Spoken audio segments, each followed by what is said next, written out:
Hello, and you're listening to the Book Was Better podcast, the podcast where we talk about the book of the film. I'm Luke. I'm Xavier. And this week we're talking about Rambo. First Blood Part 2. Hey you, put down the popcorn and turn up the light. It's gonna be alright, my friend. In the end, take my hand. Trust me, the book was better. Holy crap, and that is you doing the theme, my friend. Yeah, I almost forgot about that. That was a bit of a blast from the past. I've been doing this show for a while now, right? And you get to hear that live. We're recording you live over Skype for the very first time, thanks to this beautiful little mixing desk, which was provided very kindly by the Patreon supporters. And this is a new age for us. And you're the first guest who is not here in the room with me who is trying this out. Am I really? This is such an honor. I didn't realize. Yeah. This technology is incredibly promising. I feel very excited about it. Luke off mic was showing me a couple of sound bites and stuff like that. It just seems like a really good time. I don't know. If I was in control of it, it'd just be a bunch of farts in a row. So I hope you'll have some modicum of control. But, there's nothing I can do to stop you. So, this will be interesting. Yeah, I know. It's very good morale builder as well. Like I can play clips of my favorite celebrities telling me I'm doing a good job. Okay. I can put stuff that's integral, crucial to the show. I've got a bit of Sylvester Stallone from Rambo that I'll play at appropriate moments later. It's just wonderful. And what it does is it allows us to expand the scope of guests. I mean, we could have anybody on now. So if you're an author, if you're a celebrity, whatever, and you're overseas and you're thinking, I want to be on an Australian podcast with a, medium audience, then look, this is your chance. You get on the Skype. Let's do it. I thought you were just saying it expands your possibility of having guests on the show, such as, voice clips of Sylvester Stallone. Like, that doesn't really count. Yeah, trying to piece together a whole episode just out of, clips from his movies and stuff. A soundboard. Yeah, well, there's there's probably a Sylvester Stallone soundboard. I know there's certainly an Arnold Schwarzenegger one. I think maybe there's a ethical thing there of pretending that you have a guest, and they just keep saying famous lines from their movies, but who knows? Maybe not. Maybe that's fine. Well, I think the challenge is to just do it well enough that nobody really realizes, so your ethics aren't called into question. That's true, because that's one thing on this show that I don't want to happen. I don't want to be in front of any sort of tribunal. I can't say it, so that would be a problem. It's the last thing you want to be in front of one if you can't even pronounce its name. Yeah, because that's embarrassing right from the get-go. So, international podcast standard. And, because this is taking the show, as I said, into a brand new arena, brand new level of quality. So let's keep it above board. And we're talking about Rambo today, if you can believe that. That's right. We're talking about Rambo, the second movie in the Rambo franchise, but the first one bearing the Rambo name. It's a real complicated titling convention. It's very confusing, and it gets even sort of more confusing the deeper you get, because the first movie is called First Blood. Mm-hmm. Then the second movie is called Rambo First Blood Part 2. And they were staring the title Second Blood right in the face, and they decided not to go with it, which I find very disappointing indeed. So it becomes like the first Rambo, but the second Blood. Yeah, but exactly. Then the third one's Rambo 3. Whereas, so it's like we've only had one Rambo. They skipped Rambo 2. And then the fourth one's called John Rambo. Is that right? I thought it was just called Rambo. Oh, is it just called Rambo? I think you're thinking of... Wait, what's the Rocky? The new Rocky Balboa. Yeah. Isn't that... So is the fourth one just called Rambo? I think so. I don't know. You're going to get a lot of emails. Nobody knows my email address, so they're all going to go to you. I think no one knows mine either. I think you're right. But that's confusing. And then I think they retroactively, because it was confusing, call First Blood Rambo First Blood. This is horrible. In the same way that they added Indiana Jones and the two Raiders of the Lost Ark. Yeah, right. And the same way they added Star Wars to that movie when it originally came out that was just called A New Hope. Yeah, that's right. and the reason is because, if you're in the video store and you're in the IND section, you're like, where the fuck is Raiders of the Lost Ark? What is wrong with this video store? Why am I in a video store as well? What's wrong with me? Yeah. Why are all the lights out? What are all these balls of dust blowing through? Yeah. Why is it so empty and spooky? And why won't anybody listen to my problems? Yeah. So No late fees, though. that's true. And it gets even more confusing. I want you to try and get your head around this because the author today is David Morrell. Now, he is the author of the original novel First Blood that was then adapted into a film. So they adapted his novel into First Blood. And then because that was a successful film, they make First Blood Part 2, aka Rambo. Okay, the movie we're talking, or the book Yeah. we're talking about. Well, the movie we're talking. God, this is bad, isn't it? And that's written by James Cameron and Sylvester Stallone. And then David Morrell comes back into the picture and he adapts their screenplay into this book. Which is, I think, such a slap in the face. Like, it's, this thing that you did was so successful that we, without you, made a whole new thing. But now you'll get the crap job of, like, fleshing out the book that we're putting out to promote it. Yeah, so they made a film out of his book, and now he's making a book out of their film based on, which is an imagined sequel to his book. And you're talking about it being a slap in the face. In First Blood, in the novel, Rambo dies. So that's already a narrative issue for a sequel. Because Probably it's like, things turned out a little different to how he imagined them, I guess. It's like, is he a ghost in this one? And it's a different tone. It's almost like Alien versus Aliens, right? Like in the sense that the first movie is about a Vietnam vet who is in a small town and dealing with the trauma and the stress and fighting local war enforcement. Whereas this one is a big muscle-bound lunk with an arsenal going into Vietnam and trying to win it. Yeah, basically trying to like rewrite history 20 years and later. win the war, for America long after that had already been settled. Yes. This is a deeply problematic movie. We got to address that pretty early, I guess. And a deeply problematic book. And the thing is, books, you think, oh, okay, this is going to just retell the story, but they're always full of surprises. And I was surprised by some of the things that are focused on in this book. I'm just basically saying, make sure, sometimes people they're at a crossroads at this part of the podcast. They're like, oh, will I keep listening? Will I turn it off? I'm saying keep listening today because this is a pretty crazy book. And I think you're going to enjoy it. Things are about to get wet and wild, I'm really, despite the fact that I really don't have a great deal of affection for this movie or book or franchise, I'm excited to be here to pull it apart because, there's some pretty lurid stuff. Well, I chose you because you and I are two guys that work out. Now, we don't work out together because otherwise we'd be there spotting each other, etc. But we're guys that like to pump. Definitely, yeah. I'll lift. pump iron, I'll pump steel, I'll pump just water, whatever I can find, really. I've got a penis pump. Yep. Oh my god, the chair that I'm sitting on just broke. I think out of sheer attraction. Sheer Insane. horror. Maybe it's just I'm so heavy from all these muscles and gains and whatnot. That's right. Pains and gains, all that stuff. The other thing I want to say about the author, just before we go on, he wrote a lot of original books, and they've all got names like Desperate Measures, Assumed Identity, Blood Oath, and Black Evening. So these are like romance novels? I think so. What I like about them, though, is that you can take any of those words from any of the titles and create new stories, like Desperate Identity, Blood Evening, Black Measures, Desperate Oath. Like These all sound like Rambo works. sequels as I know, well. Like it's Rambo fantastic. 7, Assumed Evening. Yes. Yeah.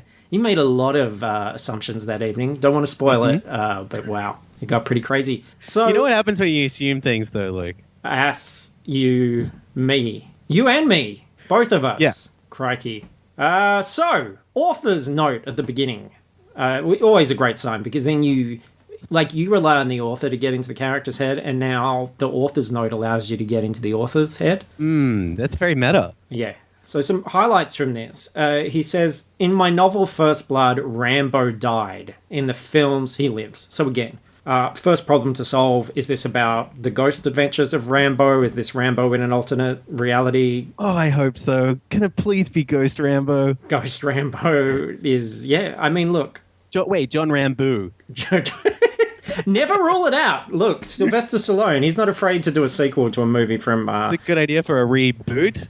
I'm sorry. A reboot. Thanks, Hollywood. I'll take the check in the mail. Look, Send it to my new address. After Boss Baby, anything goes. That's true. That is true. He continues, the weapons described in this book and used in the film Rambo exist. They are functional. More, they are works of art. And he then goes on to describe each weapon and where to buy it. And it's very specific. For example, the arrows were developed by the Pony Express Sports Shop, 16606 Schoenborn Street, Sepulveda, California 91343. Thanks to Joe Eliathorpe for explaining their unique capabilities. So you could, if you're inspired by this book, you can go out and you can live the Rambo life. Wow, what a dream. And you've got listeners in the US, right? Like, people could legitimately go to this address and check out if they're still selling these knives. Know how to pronounce the arrows? These things that these places that I just mentioned. But I mean, that is a step beyond. You don't read, like, I don't remember reading Batman Returns and it saying, look, if you want to build a bat suit, here's the, this is where you go. These are all the parts. I was listening all last week to find out where those bees lived in the bee movie. Yeah. Like, wanted to see if they were still there. If you like honey, here are some great honey stockists in your neighborhood. Here are Jerry Seinfeld's favorite honey dispensaries. Yeah, didn't happen. No. All right, let's You could still have a bequel, I'm telling you. The bequel. Get the fuck out of here. Come on.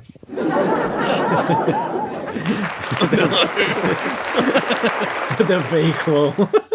Perfect. Okay, so would you like to read the beginning of this thing? Okay, sure, yeah. Let's rip into it. With profound contentment, immersed in the purity of a perfect, timeless Zen moment, Rambo swung the heavy sledgehammer up from behind him. He ignored its weight, however, and instead enjoyed its satisfying arc as it passed the zenith above his shoulder. Pushing the total force of his spirit behind the thrust, he walloped the hammer down as hard as he could upon the iron wedge sunk into the fascinating, beautiful, because it existed, white rock. Every crag and pockmark on its overwhelming surface magnified before his gaze. Sounds like Bill Murray's face. And with the ringing impact of metal on metal, the rock disintegrated, fragments exploding like shrapnel, the wedge at last falling, free. As the word occurred to him, he stiffened, thrusting it from his mind. Did you write this? Yeah. It's early April Fools. He shook his head. He mustn't think of being free. He mustn't think at all. Just do. So, yeah, going to call it already that this is going to be a very homoerotic book. There's some very Freudian things going on here. We haven't had very evocative. Yeah, no description of Rambo yet, but we've already got words like stiffening, thrusting, hard. And I believe that back when the very first episode of Book Was Better, all that time ago, was Over the Top, another sly joint. And I believe that was full of thrusting and stiffening as well. It's a bit of a theme of his oeuvre, I think.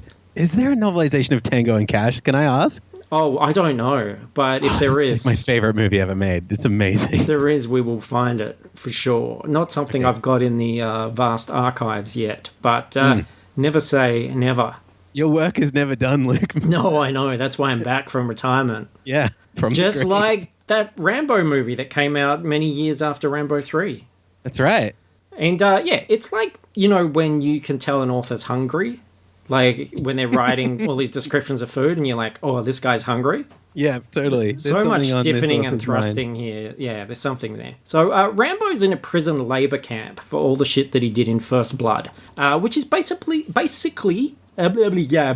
summarized in this kind of Gollum Smeagol conversation that he has with himself. Do you want to be Rambo or the corner of Rambo's mind?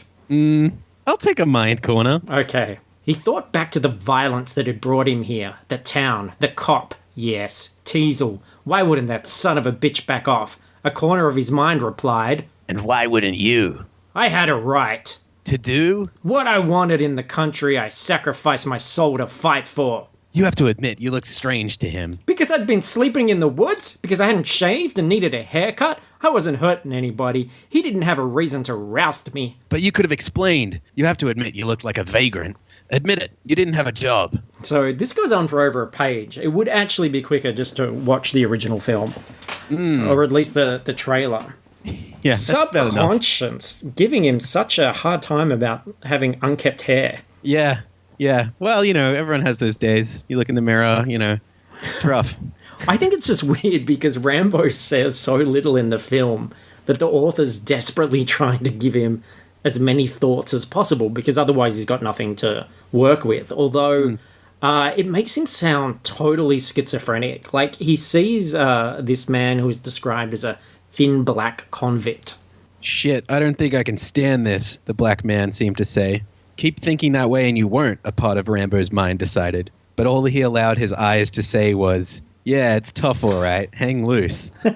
Like, can eyes even do that? Is there anything in Sylvester Stallone's acting repertoire that makes you think that he can be so succinct in just a simple eye gesture? Like, I like that it seems to imply that he has to stop his eyes from communicating more than this. Like, all that he allowed his eyes to say was, yeah, it's tough, all right, hang loose. They wanted to communicate even more, but he had to refrain.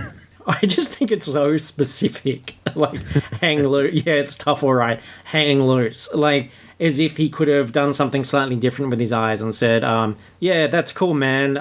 Don't worry, we finish at 4. Like, what? Maybe he's developed, like, a complicated system of blinks and winks, like in Morse code or something that is able to communicate so specifically. A lot of deep things happening. So, which is good. This is already why you should be reading books, because in the movie, all Rambo says is, and that's about it. That's him in the helicopter. Is it a person making that noise? Really? Yeah. Not the first bit. Oncoming train. The first bit's like the helicopter and then him screaming. Wow. So Rambo gets visited by Colonel Trautman. I don't remember. I watched the movie a couple of days ago. It's all gone. I didn't. I watched the trailer a couple of minutes ago. Who's a hardened badass, of course. He'd learned to kill with every weapon from an AK-47 to a ballpoint pen. He'd fought in jungles, deserts, and mountain ranges, watched men whom he'd thought of as sons blown apart, their bloody fragments pelting him, been wounded 3 times. And he was wounded just by bloody fragments, like hitting him between the eyes. Watch out for the bloody fragments. Flying penis. I love Sounds like a good band name. Flying Penis, yeah. Yeah, I played bass for Flying Penis in high school. You sort of, with the way you read that, really showed that this is pretty badass writing. Like, this is a seasoned kind of guy who's white-knuckled at the typewriter, chewing on a cigar, just cranking the shit out. This is a very masculine book. Oh, absolutely. No mistaking it. The reputation of the film is really preserved in this text. It kind of feels like just dialogue from a trailer of this kind of movie, Yeah. But the whole thing, I quite enjoyed the writing, I've got to admit. Like, it's, especially now, is a little sort of corny in a way, but it's, he's so committed to just this robust, macho-ness of it that I think, like, if you're writing Rambo, why the fuck not? Well, that's the thing. You got to think about like who the audience is for the novelization of Rambo, because it's such a visual movie. It's such a like guttural sort of action type of flick that like to be sitting there and reading a book about it, like you really have to capture that same energy, because otherwise, what's the point in reading it? You just read something else. Yeah, you have to be like a juicehead gorilla, to quote the Jersey Shore, or like a stroke victim. Would be another one. Someone like shell-shocked, suffering a trauma, something like that. 5-year-old, developmentally challenged, something like that. Oh boy! So Troutman is led into a cell where it is love at first sight, instantly, and in the corner to his left, crouched on his haunches, as if at rest or about to spring, his eyes fierce, muscles tense, was Rambo. Jesus, Trautman thought. He remembered a panther that he'd once seen caged. It had paced for days, back and forth, finally stopping, crouching, its eyes like black suns, waiting. I gotta ask you, Xavier, what glorious animals have men that you've just met described you as in the past? Let me think. I've been described as having like a skunk-like aroma. Yeah, yeah. Does that count? That's fine. I have vision problems. People have sort of said I'm like maybe like a mole or a bat or something. Yeah, yeah. Trying to rattle them off. What else? Naked mole rat is a favorite of mine. Yeah, yeah. I have the irritating laugh of maybe like a goose, like a like Yeah. that kind of. Yeah. You silly goose, people say all the time. Yeah, so yeah, that's what the thing is. For men particularly, I think this book is very relatable. Absolutely. Yeah. Yeah. It's just like my life. Yes. And speaking of which, Rambo shows the Colonel some very sexy photos. By the way, I tried to do that last time I was at KFC and they threw me out. For sure, at the counter showing them some sexy photos. Yeah. Well, they don't take too kindly to that kind of thing, apparently. Everyone's so PC these days. I know, right? Like, Jeez Louise. It's pretty rough. Let men be men. Yeah, exactly. Troutman swallowed sickly and sorted through. Wrinkled, ghostly snapshots. Oh my god, ghostly? Did you hear that? Rambo. The men from Rambo's Special Forces unit, individuals or in groups, horsing around, sometimes not, in and out of uniform. Talking. Yeah, that's pretty sexy right there. Yeah, I like this kind of book. In and out. And Rambo's stuff is all in a shoebox, which must be like the fucking TARDIS inside, because avoiding Rambo's blazing eyes, Troutman glanced again at the box. His throat felt swollen. The Congressional Medal of Honor? Oh yeah, the big time. That and a quarter will get you a cup of coffee out there. Plus, but it didn't get any easier. 2 silver stars, 4 bronze stars, 2 soldiers' crosses, 4 Vietnamese crosses of gallantry, and, Troutman swallowed painfully, a handful of purple hearts. 5. They let me keep that stuff. I never asked for it. I never wanted it. Here is a guy in a cell, shitting in a hole, and he's got a shoebox which is full of medals. And also a stick of gum. He seemed pretty glad to have that there. He's like, ooh, yummy. And he didn't want awards. He basically says he just wanted a man to shake his hand and tell him he did a good job. I think Rambo sounds like an absolute sweetie.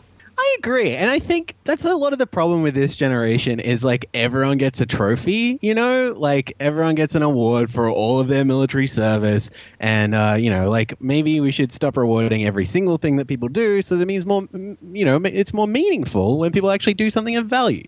You are reading my mind. And also, don't you think, like, a quarter is really cheap for a cup of coffee? Which makes me wonder, is this like a discount that you get if you flash one of these medals?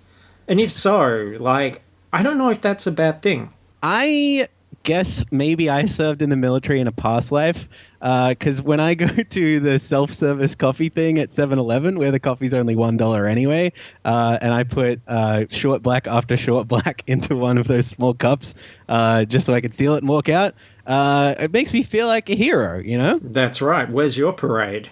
Yeah, exactly. I know. People forgot about me. Suddenly I came home and I was the enemy. Where's the man shaking your hand and calling you a glorious panther man and a sweetie? The 7-Eleven guy calls me a goose. Yeah, he calls you a goose. Stop taking all that coffee, you goose, he says. Well, hey. You can't catch me, honk.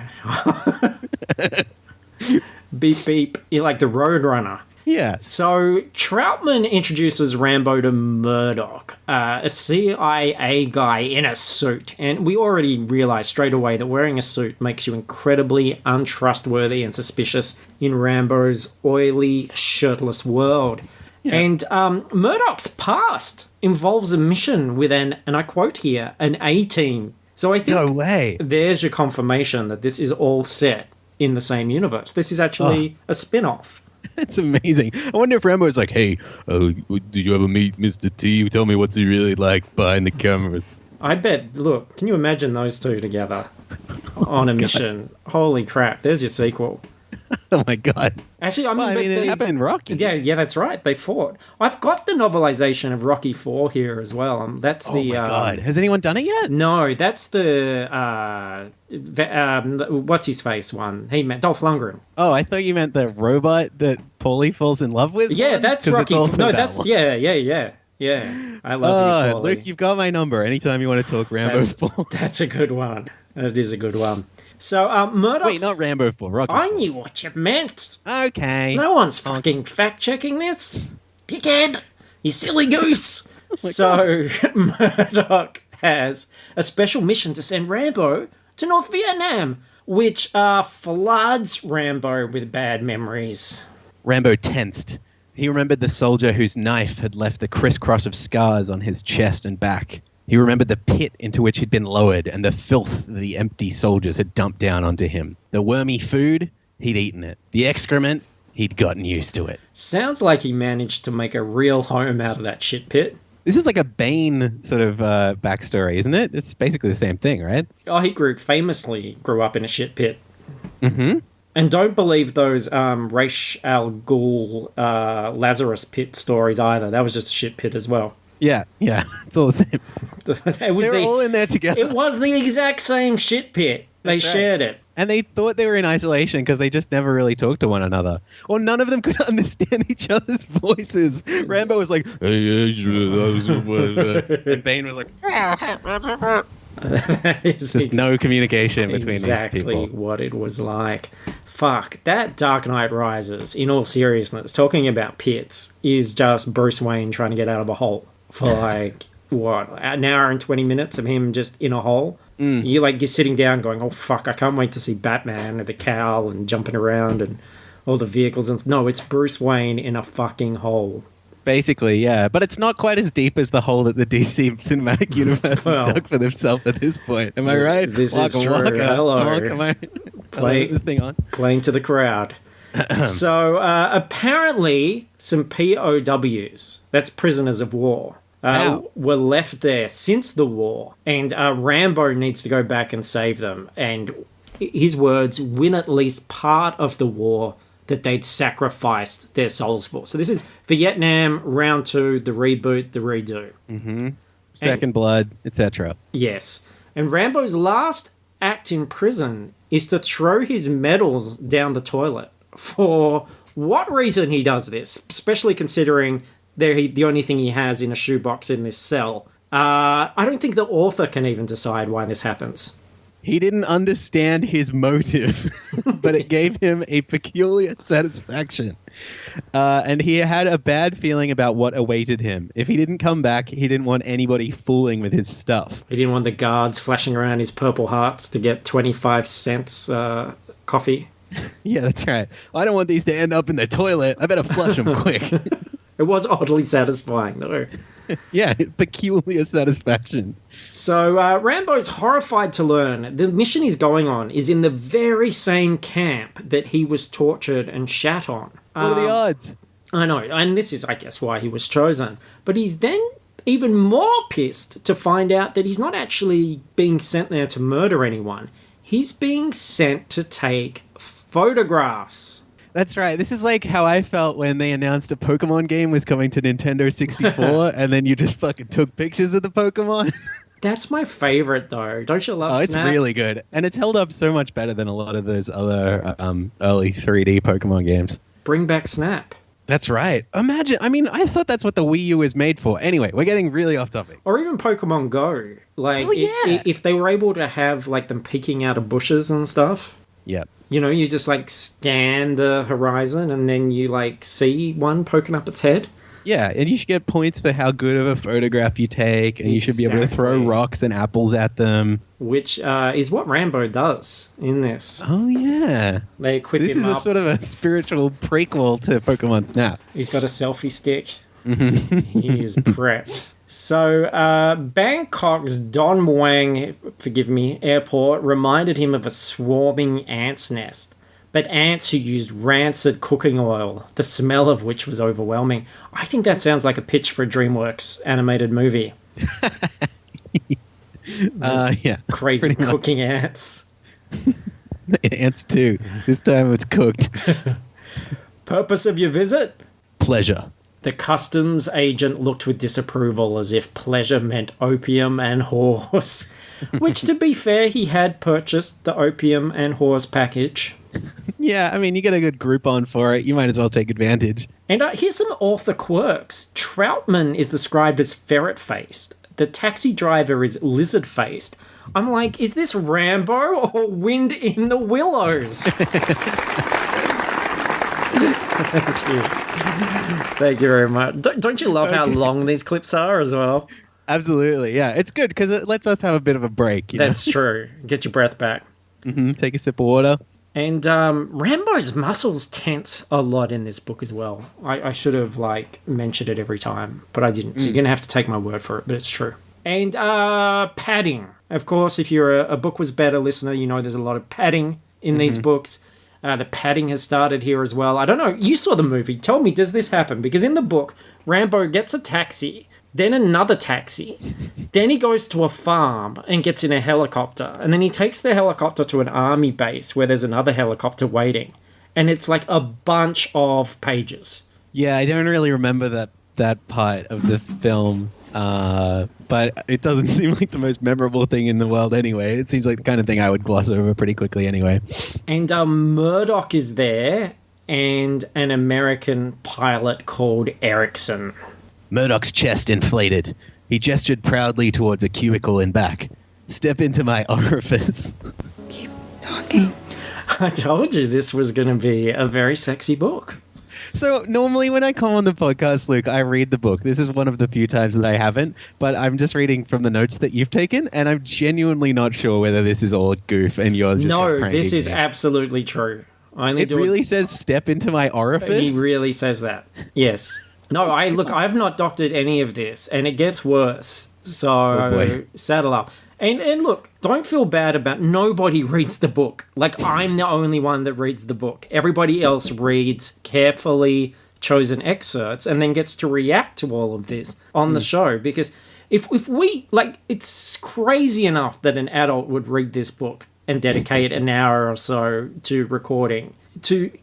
Remember I used to fucking post you the book as well. I would read it and then post it, and then you'd read. I relish a few copies of of early books that I did on this podcast that I still have to this day. It's and I've moved crazy. It's crazy. It's totally unnecessary. If this isn't a test, we're not doing homework. It's nuts. So yeah, that's the thing. Only one person has to suffer the book. But it's the only way I can be sure that this is real. No, it is real. I will post photos of me holding up the relevant passages of the book, and you can hear the book here with today's newspaper, if that's what it takes. Yeah, can you rustle today's newspaper up next to the mic as well, please? Obviously, that was a lie, because that was the book again. So yeah, that one sounds suddenly, in question. And this is an old book. It's a very yellow old book from the Gap Book Exchange. There you go. So Rambo is a bit of a technophobe. He didn't like to be made to feel antiquated. That's the thing about weapons. I feel like I should be doing a Stallone impression, by the way, but I'm not going to try. I was hoping you were going to. I don't do impressions. Is that why you picked me for this? Yeah. I can give it a try, but it's just going to be nonsense gobble. You did it before and it was good. Okay, here we go. I'll try. Let me just play this to set just so you can adjust the tone. There, you got that? You got the pitch? Okay, yeah. So here's the. That's the thing about weapons. They always get more advanced. But what if? See, sometimes equipment gets lost or doesn't work. And then what? At Bragg, I was taught. Rambo pointed at Troutman. By him. That the best weapon's always the mind. See, I hate this thing, and anyone who's worked in any sort of office will hear this. There's always those people that are like, oh, internet, or oh, computers, or oh, yeah, but you're so reliant on this stuff, but what if it breaks down? What if the internet goes down? What are you going to do then?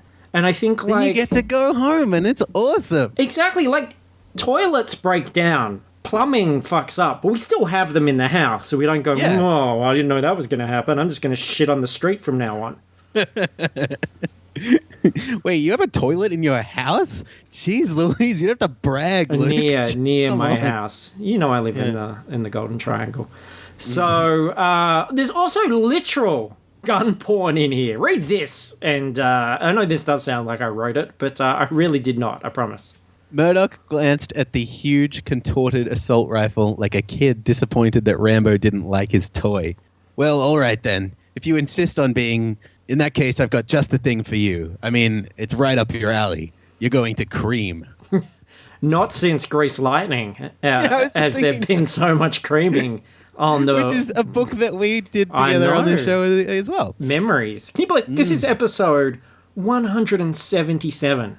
Oh my goodness. I think the first one I did was like 40? Is that somewhere around Number there? 3, probably. Yeah. Yeah. Crazy.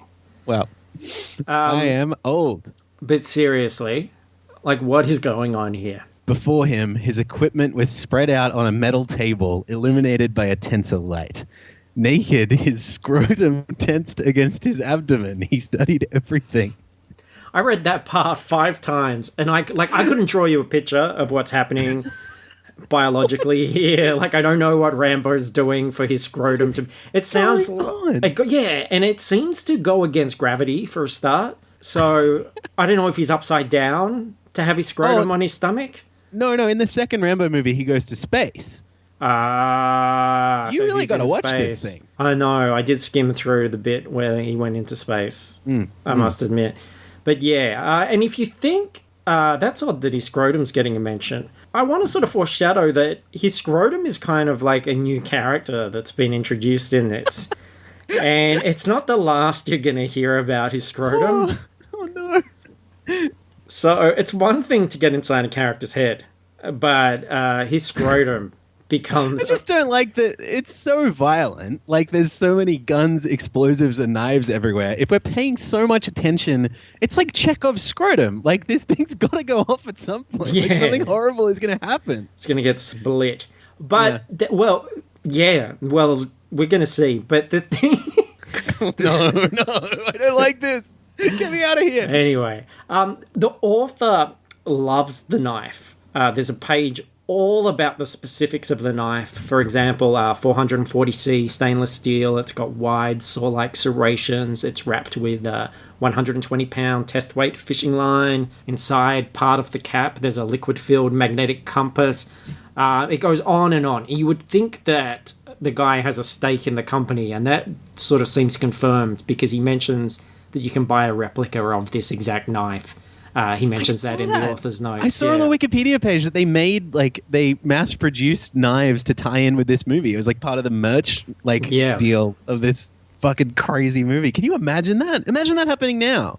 Well, this was as well. There was a Rambo cartoon, which is crazy because there was a RoboCop cartoon as well. So movies that kids would not have been able to see, but there was like a sort of kid-friendly version and toy lines and cartoons of both. They had a kid-friendly version of Rambo. Well, I mean, look, they did that with... What does he do? Like, rescue cats from trees? I think, he had, a group of kids and they, did stuff. Oh, no. Adventures and stuff. Oh, Luke, no. But, you think about... I mean, they had a Toxic Crusader cartoon based on the Toxic Avenger, and the Toxic Avenger is the most, R-rated... But at least that's goofy. Like, this is so serious. Yeah, but it's like a fucking crazy trauma film. I know, I guess Rambo, was just an American hero. Yeah, I mean, I guess so. You could have him do basically anything. He was an icon. I don't know what sort of things he did. I'm pretty sure now you've got me so fucking paranoid that I'm imagining that there was a Rambo cartoon that I'm going to do a really quick Google and an A-Team is real military sort of focused, and that was a family sort of audience type of show. There totally fucking was. I'm looking at some of the pictures. He's firing a machine gun, he's holding the knife, he's breaking from chains, and there's rats. It's called Rambo: The Force of Freedom. Wow. And it doesn't look like kids. It looks like he's got just a little team there with him. And there's an animated intro. I wonder if I play this, people will be able to hear the theme song. Here we go. Here's just a hint. All right. Here we go. And it's just a shot of his muscles pumping. Is this John Carpenter? He's putting a knife in his belt. Headbands going on. Rambo.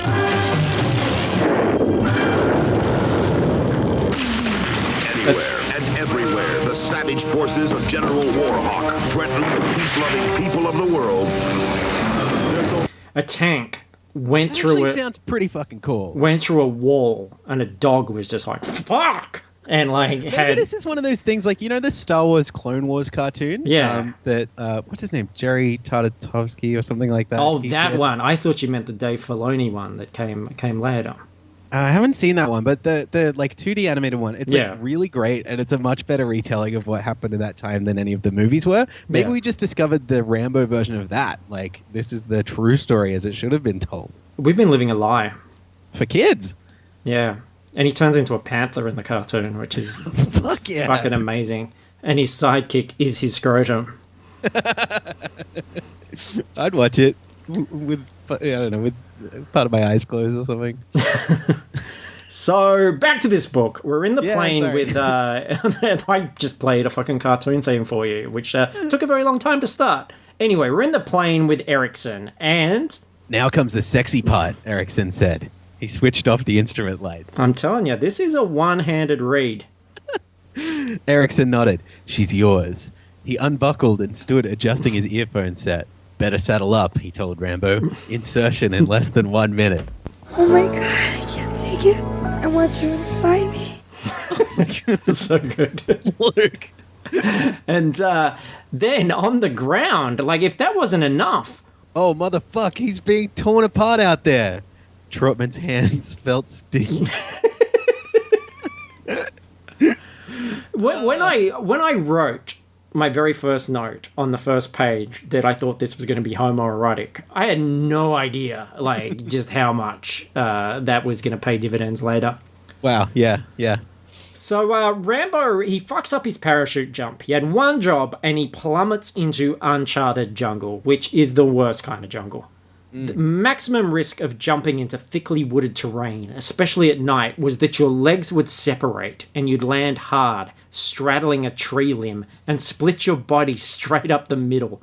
One half toppling this way, the other blood gushing. Rambo shut the image from his mind, continuing to squeeze his legs shut. Oh, boy. Gotta look out for that little scrote buddy. Yeah, I mean, yeah. Apparently it's got a lot more to do in this flick. We can't have it die off yet. It's Rambo and Scrotey. So Rambo's in the jungle with a knife and a bow and arrow, and shit is about to get real. So, oh no, it's not actually. He's just reminiscing about books he's read and that time he pissed himself. He remembered a line from a book that he'd admired in his innocence, Catch-22, and its main character's sudden understanding about the ultimate secret of war. Holy fuck, they're trying to kill me! Having nearly frozen in a firefight against the Kong, bullets slicing the leaves around him, members of his A-team screaming and dying around him, his urine staining his pants. Rambo First Piss Part 2. Nice bit of Part number 1, sorry. I would play the applause thing, but it's too long. Intertextuality, though. This is a real author bringing up Catch-22. A much better book. Yeah.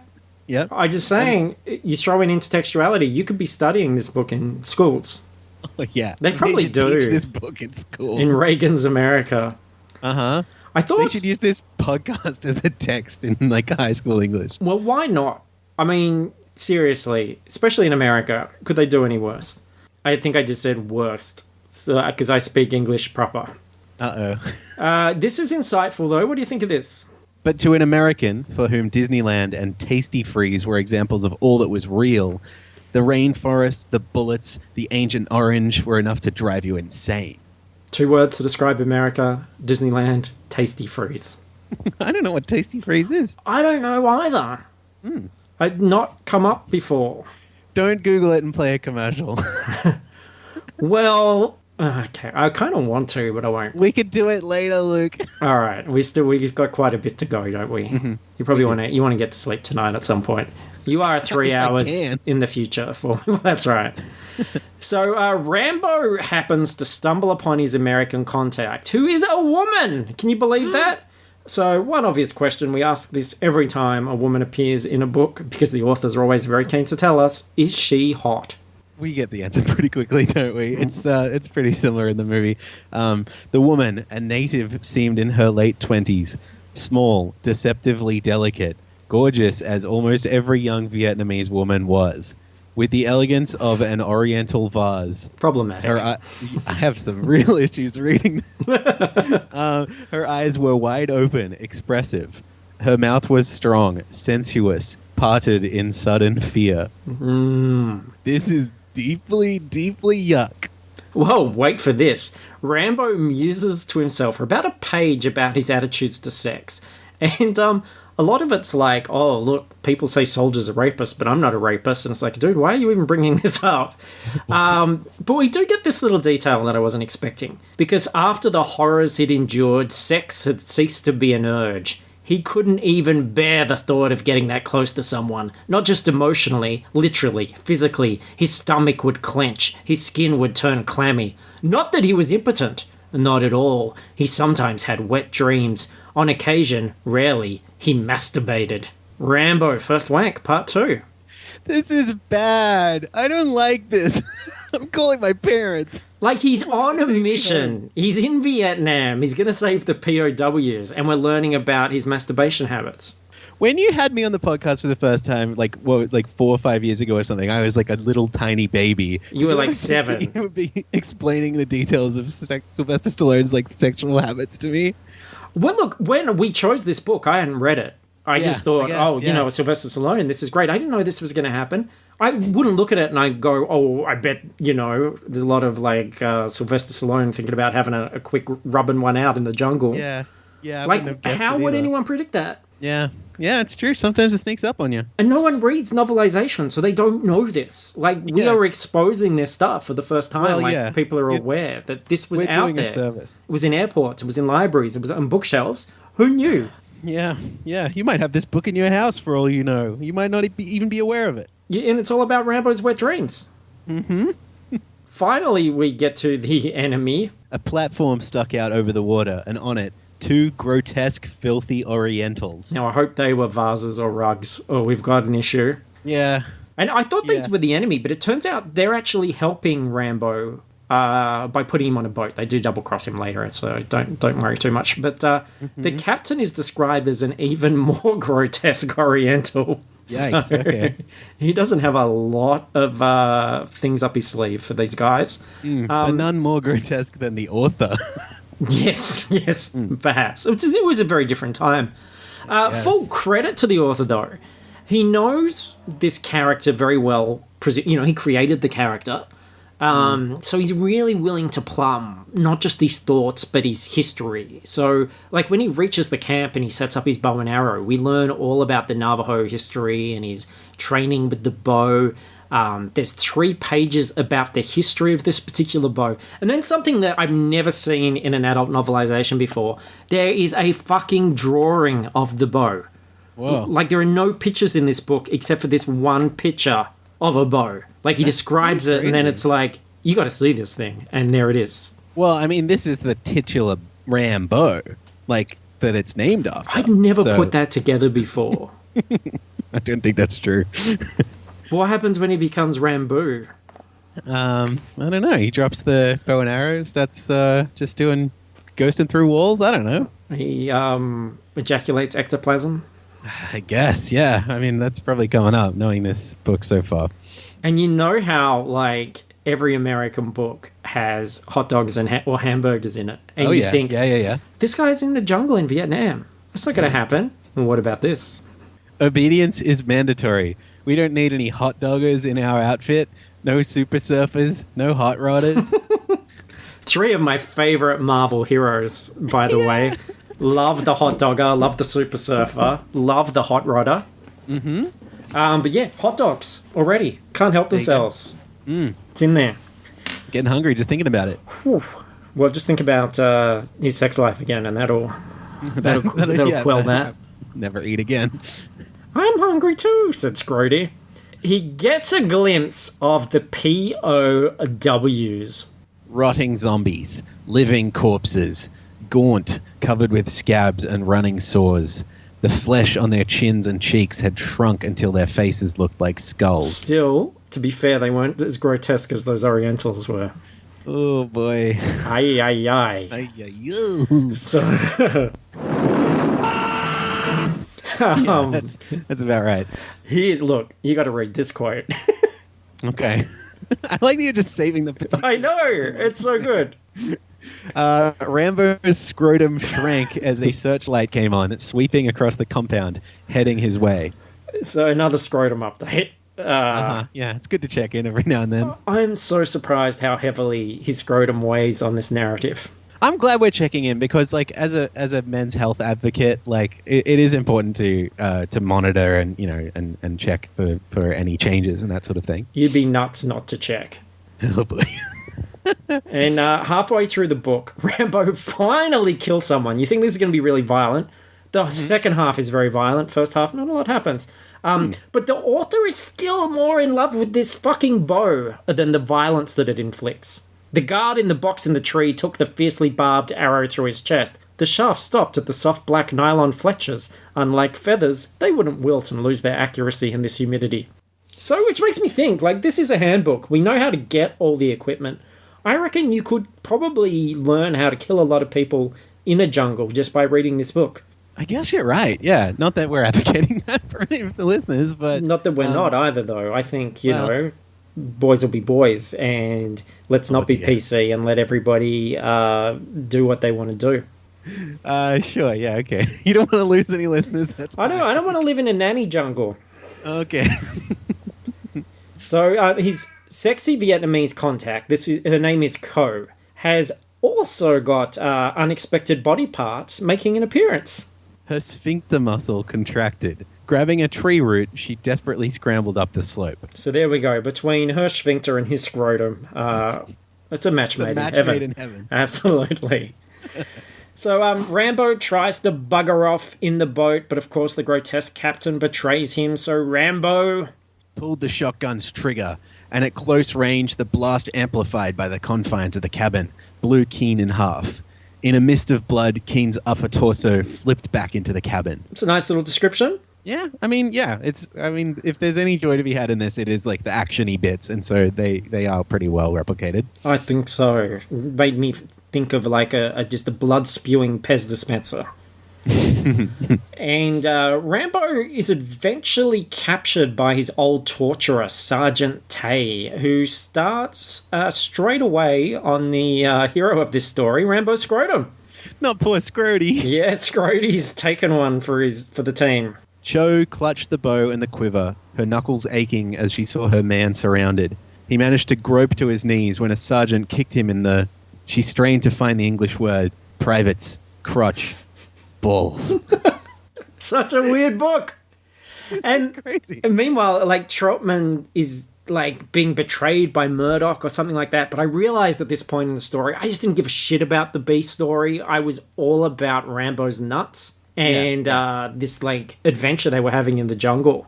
And Tay, who is now also described as a ferret, he puts Rambo on a bamboo crucifix, which is being lowered into his old shit pit. Oh boy.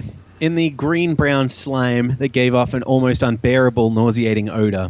Excrement, rotten food, decomposing animals, filth of every description left to decay and seep and merge, to become an open cesspool, a semi-liquid compost pit. It lived. You gotta wonder the practicality of this thing. Like, does it get enough use to justify the extreme discomfort it must cause everybody around it? Yeah, I'm all for composting, but this really seems a bit over the top. It's a little bit out over there. The edge. And the wait, no, it is called over the top. Sorry, my joke was correct the first time. This over the edge. Yeah, that was Stallone, right? With the squid, yeah, I think so. He was a squirrel, and the scrotum is still present in the story. The cross dropped him further. He felt sloshy mud around his groin. His privates shrank up close to his abdomen. Something small and squirmy tickled them. So, I'll tell you a fact about Rambo's privates. They're not that private. Yeah, should be called publics. I think maybe they're just going for like the double meaning because we're talking military stuff, privates, something. Yeah, I don't get it. Yeah. So, Rambo literally eats shit, then the Russians arrive for some reason. So, the Russians are involved now. They're working with Tay and his crew. And I thought this was great writing. I like this. Night. Hearing the fart, burp, sputter of an ill-maintained Honda cycle, the guard in the sentry box at the gate glanced up from a black market translation of a perfectly disgusting American trashy sex book and saw a headlight enlarging toward him. The cycle stopped before him, fart, burp, sputter, and the guard was able to distinguish a penis-arousing woman in a skin-tight dress and coolie hat who had made a suggestion straight out of the book he was reading. Both ways? Oh, dear. I like the fact that they talk about another book, like intertextuality, Again, yep. discussing another book and saying it's trashy, as if, like, what is this book then? It's penis-arousing, apparently. Yeah, it turns out this okay. is Ko. She's showing up to save Rambo by pretending to be a prostitute. Oh, such a great female character. And this scene's got a... Wait, that's what Kurt Russell does in Tango and Cash, by the way. And does he do it in Big Trouble in Little China? Yeah, and Hateful Eight, Guardians of the Galaxy 2. He's playing Star-Lord's mother and father. Death Proof. Oh, yeah, true, yeah. Well, it is like Wild Wild West, they pretend to be prostitutes. Another well-remembered movie and book, right? Yeah. Check that episode out in the archives. Uh-huh. It's a classic. And this scene's got a great punchline as well. Like, it starts strong, ends strong. She raised her eyebrows suggestively, and after he opened the gate to let her through, the sputter of her cycle receding, he cursed because of the stain at the crotch of his pants. This isn't really about Rambo anymore, is it? No, I feel like, Scrotey's kind of taken over main character duty. This is Scrotey's story now. Mm-hmm. So, meanwhile, Rambo, standing upright, his wrists tied to metal bed springs, tilted against the wall, shuddered uncontrollably. There wasn't any will involved. His reaction was reflexive, spasmodic, like a frog attached to electrodes, as he had been attached to electrical wires that led back to a generator. And I think it's interesting to know that this is also the book that 50 Shades of Grey is based on. I feel like Rambo's being treated even a little better than, what's her name? In the piece of shit. He didn't have to sign a contract. Yeah. Sergeant Tay puts 2 silver balls inside Rambo, and Scrotey was so jealous. Oh, no. And this really has been written very sexily. The Russian watching this torture scene very much enjoys it, apparently. And Podolsk screamed with him, "Yes!" He was sexually excited, his eyes wide, his groin bulging. "Yes, you must scream! You must! There is no shame!" This is one of those things where normally we would make the joke. Like, normally it would be, and Potter screamed with him, yes, his eyes wide, yes, you must scream, you must, there is no shame. And we'd be like, oh, this guy is really getting off on this. This book actually says he was sexually excited, his groin bulging. Yeah, I can't think what joke to add on top of that to make it more ridiculous. Yeah, it's really, like, I said that thing before, that analogy of someone being hungry. It's so weird for it to become so focused on sex when it's like this macho book where the cast is pretty much all male. Yeah, it's bizarrely specific as well, with everyone's sort of motivation and kinks and stuff. So Rambo is put on the radio to tell Murdoch that he's been captured, basically saying, we've got him, so fuck off. Mm-hmm. But instead we get this, this is a very iconic bit, which is why I put this here. Rambo, Murdoch sounded delighted. This is Pack Leader, we're glad you're alive. Where are you? Give us your position, we'll come and get you. Over. Troutman wanted to puke in disgust. Static. Murdoch. The silence lengthened. I'm coming for you. Wow, shit, the tables have turned. The third act is on us. And this is just basically a crazy montage of violence, helicopters. This is very easy for us to skim over. You always find that point where I'm reading the book and I get bored. But let's pick out some highlights here. Ko is shot. And here's a very bizarre bit of writing, because the helicopter attacking them is described as a dragon. And as he hung the bow and quiver around his shoulders, lifting her, his hands around her chest and her thighs, he felt Ko's blood seep through his fingers, stringy flesh projecting through them. No, he wanted to scream. Couldn't waste time. He had to get her away before... Burp. And that's the end of the page. You're like, oh my God, she's dead. He's so upset. And then it goes burp. And you're like, what? And it turns out, like, when you turn the page, I guess because they described it as a dragon, it's like strafing the edge of the forest with, like, bullets on the next page. But what so a it's way just an to... onomatopoeia thing. Yeah, but to, like, suck the impact out of a death scene by putting burp at the end of the page. I don't know if you could tell, and this is a weird coincidence because I didn't read ahead on your notes, but during reading out that last segment, I was stifling a burp of my own. Wow. You might be able to tell if you play it back. So that was, like, a suggestive thing, do you think, or just a happy coincidence? Yeah, I don't know. It feels right. Feels like maybe I should keep burping throughout the rest of it. If it feels right, just do it. What do you got to lose? Rambo, turns out he's a fucking swamp thing. Bad enough the sudden arrival of a fierce American.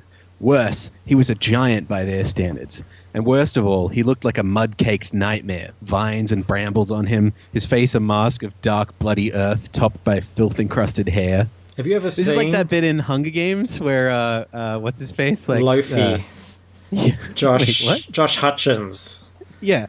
He looks like pops up out of the uncooked dough. Yeah. I was going to ask if you had ever seen Gordon Ramsay's Mud-Caked Nightmares. I prefer the Great British Mud Cake Off. Yeah. Sly hosted both. He hosted something that I watched. What was it? He was the host. And it was like a reality show. And it was about people doing things. I can't remember. Let me play some YouTube clips. Yeah. Okay. Netflix's first reality show comes from Sylvester Stallone. It is called Ultimate Beastmaster. That is it, Ultimate Beastmaster. And he's like a producer, so he only sort of appears briefly in it, like he's not the main host, but he is there. And it's about, people becoming ultimate beasts and masters. Okay. Like, they don't master beasts. It's not about, like, them getting, here's a pit of tigers. Can you master these beasts and get them to do your bidding? Right. But they, like, become beasts. It's sort of like Ninja Warrior, but they're beast masters. Have you seen the XXX parody, the porn parody? It's called Beastmaster Vader. No, I haven't. Where's the applause sound effect? Oh, hang on. Can you say it again? No. Yeah, go on. No, look. Not enough. No, because I'll edit. I'll promise I'll edit the first time. Okay.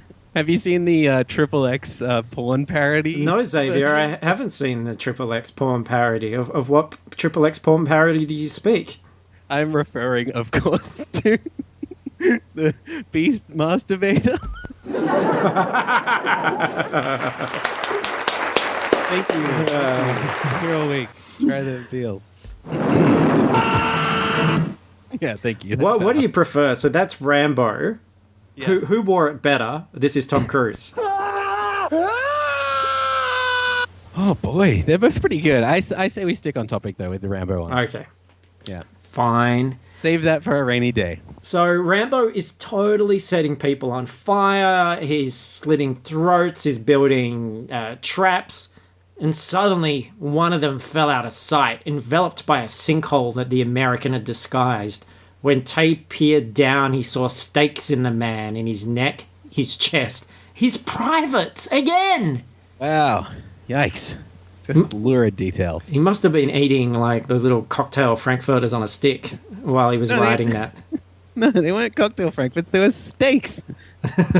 That's true. Maybe you got like a black eye. You put a steak on a black eye, whatever. Yeah? And you got a black... Yeah. privates. A BBC. Yeah. My favorite network. So Tay has his guts blown apart by an explosive arrow. Rambo. There's a Freudian slip. Yeah, that's just a description of this podcast. That's true. Wrestles a dude in the Dragon helicopter. He takes over the helicopter and he fucking blows up everything. He vaporized the sentry post at the gate. 3 soldiers who ran behind a truck were atomized when the truck exploded, ripped open like aluminium foil, shrapnel flying. Red haze and tattered uniforms floated through the air. Yes, he wanted to scream it. Yes. And really, this is a climax. This is Rambo's orgasm in the helicopter. One of many. He blows up an enemy chopper. He frees the pals. Finally, he fills them in on something that is relevant to my interest. And if this is in the film, and I didn't watch the film, I'd be surprised because this seemed like quite a detour. You be Rambo, I'll be the others. Okay. Yeah, Star Wars. Rambo said, talking to relieve his pain. When you guys get back to the States, you'll want to see it 6 times. Some people saw it 20. The prisoners crowded closer behind him, spellbound. Skywalker? Banks asked. Yeah. Rambo said, wincing, trying to keep the Huey steady in such pain that he fought the urge to vomit. And there's this guy with a black helmet and cape. Darth Vader. He's got this sword. Except it's not a sword. There's a Mekong River ahead. I love this idea of a wounded Rambo, like, retelling the Star Wars saga to zombie POWs, only stopping to vomit out the helicopter as he goes. So there's this kid, he's a really good pod racer. He's got a lot of midichlorians. Blah. Do you remember? Did you see this bit? Does he do this in the film? No, I don't think so. Well, that's a missed opportunity. Couldn't get Lucas to sign off on it. They did that in, it happens in a lot of movies. This is another trope. In, what's that movie with the dragons and Christian Bale and the world has been ravaged by dragons? Batman? Reign of Fire. That's the one. Yeah, they retell Star Wars to the kids in the post-apocalyptic future. Okay. And I'm pretty sure, and I've got this book, so if anyone wants to do this book, I've never seen the film, but I remember it in the trailer. When Jack Black goes to goes on Gulliver's Travels. Oh, boy. And he's around all the little people. Well, you're not just talking about the original book, which I studied at university. You're talking about the novelization of the film. I'm talking about the novelization of the Jack Black film. So you don't need that old book. Look, that's why fucking school's a waste of time. How unbelievable that they made you study that when just around the corner there was a better version, which had, like, Lilliput and Star Wars and Jack Black. Yeah. It would have been a lot more Jonathan Swift if I had just read that one. I won't play the whole thing. It's pretty long. Okay, thank you. And this is how he sells America to everybody. Tasty Freeze, someone said. Pepperoni pizza. Hot dogs, French fries. Has our commentary been wrong? Like, people think we're exaggerating the fast food stuff. There it fucking is in a nutshell. And by nutshell, I mean a greasy wrapper. Yeah, in a hot dog shell. It's a bun. Pepperoni pizza, hot dogs, French fries, and the mysterious Tasty Freeze. You sure you don't want me to Google it? Now I'm kind of tempted. Second time, you're like, well, second time, this is a thing, right? Starting to wear me down, yeah. Tasty Freeze Let It Go is one of the options here. Is this a Frozen tie-in? Here we go. Here's the commercial. And this is how we eat them? No, this is an ad for the Down Under Big Mac, which is playing beforehand. Which is just a normal Big Mac upside down. In the way of a fast food ad. Yeah. Here we go. It's too quiet. Because look what's cooking at Tasty Freeze. Big T-burgers and double cheeseburgers with everything. And hot dogs. Don't hold the mustard. Come on. French fries and onion rings. Tacos too. And Tasty Freeze sundaes. Old-fashioned banana splits. So Tasty Freeze is a place that makes hamburgers, hot dogs, and fries. Oh, and ice Crazy cream. that they sell all that stuff frozen. People are into it. Yeah. It's great in the summer, though. Sitting on the beach, sucking on a frozen hot dog. Cheeseburger. Oh, yuck. Whoa. So Rambo lands the chopper and he has a yelling match with that bastard Murdoch. You gotta let me explain. Explain that guys like you and the politicians who give you orders would cause a lot less wars if you had to fight them? He's speaking for the people. Yeah. Also, Murdoch shit his pants. The saturating yellow liquid streamed down his pant legs, gathering on the floor. That's not shit. I hope. It's liquid shit. He really scared his stomach. I would say like yellow liquid, like you might be dealing with something else. I don't know. I'm not an expert. I don't personally do either. No, that's for low water human beings. That's right. Yeah. It's all that Tasty Freeze, probably. Yeah. All right, so look, that is the just about the end of the book. Here is the ending. I have not read this yet, so let's see how we go. They paused and stared at each other's eyes. In the States, at the prison, his father said, I asked you what you wanted. Remember what you answered? Rambo nodded. I wanted someone to tell me... I think he's going to be a sweetie here. Rambo nodded. I wanted someone to tell me, I'll say it back to you. You did good, John. You did good. And mean it. Rambo's throat constricted. And now, Trotman asked? Don't know. You want some company? Yes, I do, but... He almost vomited from what he'd been through, from the emotions he was feeling. Not right now. I understand. I'd better let you go. You'll need those medics. But do you think... Rambo waited. Is it now finally over? After going through it a second time? But this time you won. And for what it's worth... Rambo waited again. For this, you'll get a second Medal of Honor. That's never happened before. Rambo turned to the men being carried in stretchers. His heart went achingly out to them. Give it to them. But what about you? Me? Hey, don't you remember what you taught me? The trick is to survive. That's all? The question reminded him of a similar question that Ko had asked him. Ko. That's all, Rambo said. What else is there? In the background, Banks, on a stretcher, raised his thumb. Hey, man, you did good. And that's the end. He got his wish. Very, very exciting stuff. He got like a sweetie thank you from a little sweetie, and now he feels like a sweetie. Yeah, that's true. That's lovely. He won. A couple of people had to die for him to get there, which is kind of a bummer. Yeah, but you can't make an omelette. Yeah, I can't. You're right. So go to Tasty Freeze. Yeah, exactly. And they'll make one all for the frozen you. omelets you can handle. Absolutely. All the omelettes you can eat. So there you go. I mean, that was Rambo. Got to ask you, Xavier, was the book better? Yeah, it's tough. I mean, my gut reaction is like, don't watch the movie, but also don't read the book. Time has not helped either of these properties in any way. But I don't know. I mean, how vivid is your like sexual imagining of Sylvester Stallone's body in its peak form, you know? And how vividly do you want that realized and expunged upon? Well, I mean, I just watched the trailer, but the trailer begins with just a close-up of Sylvester meat. Like, you don't even know what it is. It's just like bulging close-up of meat. Yeah, I mean, don't get me wrong. There's plenty of eye candy in the film as well, if that's what you're looking for. And you didn't get to see it, but the cartoon, the first shot of that theme is animated Sylvester meat. Just a close-up. Yeah.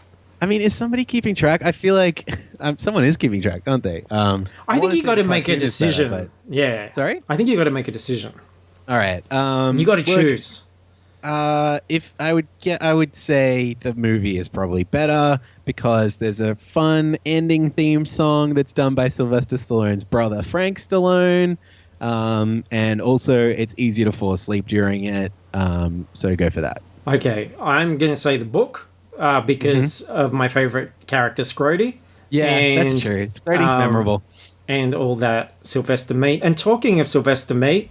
That was the most magnificent, wonderful, beaut piece of steak I've ever eaten, and it was so tender. I can't help myself. I fucking love it. I just absolutely fucking love it. No, it's just like some random dude who had a steak at a steakhouse that probably doesn't exist anymore. Loved the shit out of it. Yeah, thought it was fucking great. This is where though. Ford, mate. Ford. Fucking Ford. Fucking Ford, mate. Okay. So, yeah, definitely the book. And I went to Amazon and had my mind blown because often Wait, you went to the Amazon? I went to the Amazon. Anyone there? Did you shoot things? I got betrayed by a grotesque Oriental on a riverboat. 279 customer reviews. Holy shit! Which seriously? has never happened before. And the funny thing was, most of them think they're reviewing First Blood. They were confused by this being Rambo First Blood Part 2. Okay. So most of the reviews are for the first book, not for the novelization of the second movie. Right, okay. Yeah. But here are some highlights anyway. See what you think. This Rambo is brutal, cunning, and exciting. This book is well worth the money. This review needed more words now. I don't Well, think you it. found him. Look, Sylvester's a man of few words. I think it's all par for the course. Here we go. He wrote that review. I can't hide it. I love this book. Should I be ashamed? Maybe. I don't care. I love this book. Oh boy. See the passion this thing No one was inspires. bringing up shame until you mentioned it. Yeah. Lady doth protest too much. Yeah. I wanted to read this book for years and kept putting it off, and after finally sitting down and reading it, it was worth the wait. I couldn't put it down once I started. As an ex-military man myself, I understood a lot of what was going on with Rambo. I could see it happening more like it does in the book than it does in the movie. No mercy, no dicking around. This is a guy's book for sure. Luke, you and I both know there was plenty of dicking around. There was a lot of dicking around in this book. His dick was popping up all over the place. It should have been a pop-up book. It should have been. If you've got a cartoon, why not? Yeah, that's what I call a missed opportunity. Thank you very much. I would press the button, but we've gone too long. That's fine. Just what I wanted. Good price and good quality. I would buy this again when I need another one. Highly recommend. When I need another Yeah. one? Well, what if you were reading it in a shit pit? I guess, yeah. And- Those pages get stuck together. Fell below the surface. Yeah. You don't want to go fishing around for that. No. I understand. No. And I think that's a healthy attitude, and it's good for Amazon as well, and good for those You could buy Amazon enough points. of them that you could like pile them up, make a staircase out of them, and build your way out of that shit pit. I like it. You could fill Thanks, a Rambo. You shoebox saved the full day of again. them. And that's the thing. You have a shoebox full of them under your bed. Or you read one, and then you throw it down the toilet. Oddly satisfying. And then you get another one. There you go. That's an argument in favor of the book, is that you could use it as toilet paper, That's true. which you can't do with a movie. Or an iPad. Yeah, true. This is the last one. This is an easy read and boys would love it. According to the author, it used to be a high school required reading book. There you go. Okay. There Fact, you go. Didn't fiction, we said something mirrors, about that. yeah. We were pretty good Mirrors at fact, fact becomes fiction. It's you go. like, yeah, of course boys would love it. Scrotums, shit pits, bloody Pez dispensers, it's all there. that. Yeah, everything a boy could ever want. Great story. Star Wars, is in pepperoni there. pizza. Tasty Freeze, all there. And these are key concepts. Intertextuality as well, we said that. That any high school English class could benefit from. And especially now, like when you look at the state America's in, and the bar keeps slipping down a little bit. They're not so fussy about stuff and being PC and all that sort of stuff. And why not? Like, why not just read something that everybody's going to enjoy? Yeah, I think this is the first time I've appeared on this podcast since I got my degree, and I don't bring that up just to brag about it, but I'm like, I was taught a lot of things in university, but I feel like now, finally, I have become an educated person after reading this book. Well, you can learn a lot anywhere. It's like in Good Will Hunting, when they're sort of saying, oh, you're gonna realize you paid 150 grand for an education that you could have gotten at your local fucking library. How do you like them apples? Yeah, and it's like in the movie School of Rock with Jack Black. If you want to be a teacher's pet, baby, you just better forget it. Yeah. Rock got no reason. Rock got no rhyme. You better get me to school on time, Yeah. Oh, Captain, my Captain. Yes. Yeah. And that's why I stand on my desk. Yeah, that's right. So that was another episode of Book Was Better. Thank you so much, Xavier, for doing this. And what an absolute treat, and how easy with this new setup.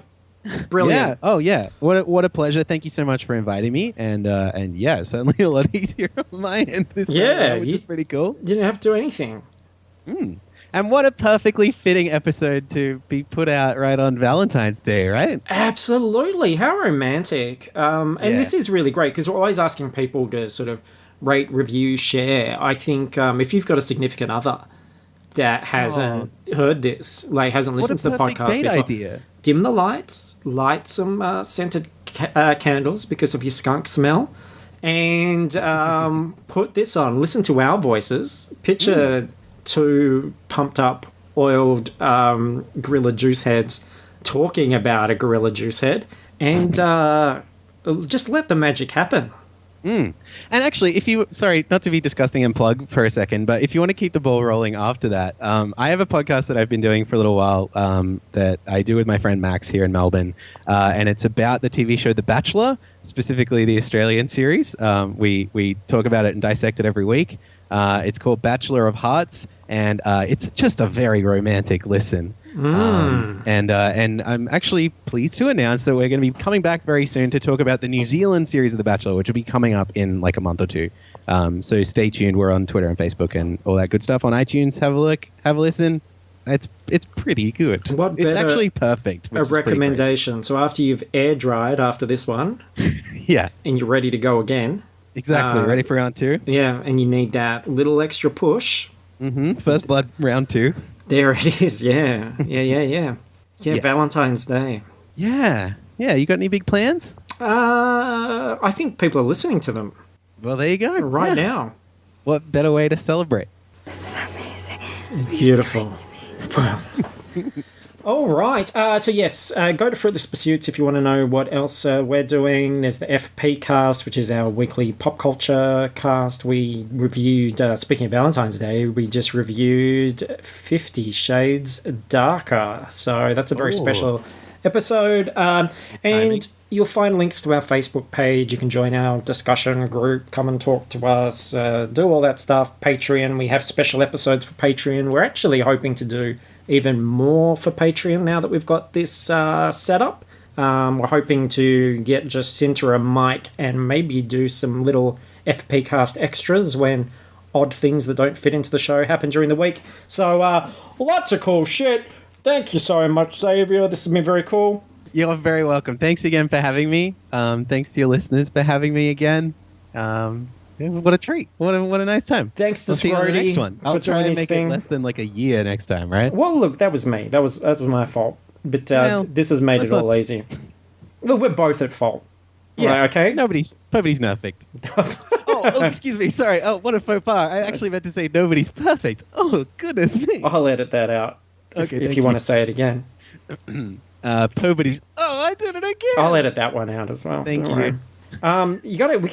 We can't finish the show unless you say the thing. What is it? Catch you on the. Oh, it's time for the magic yeah, words? you got to say that. All right, ladies and gentlemen, Luke, I will catch you on the flips. Jumanji. And the outro thing. There we go.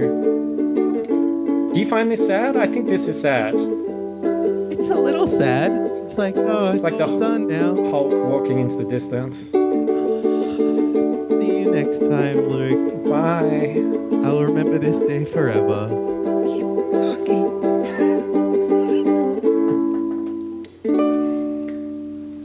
Yeah, and that's how it's done.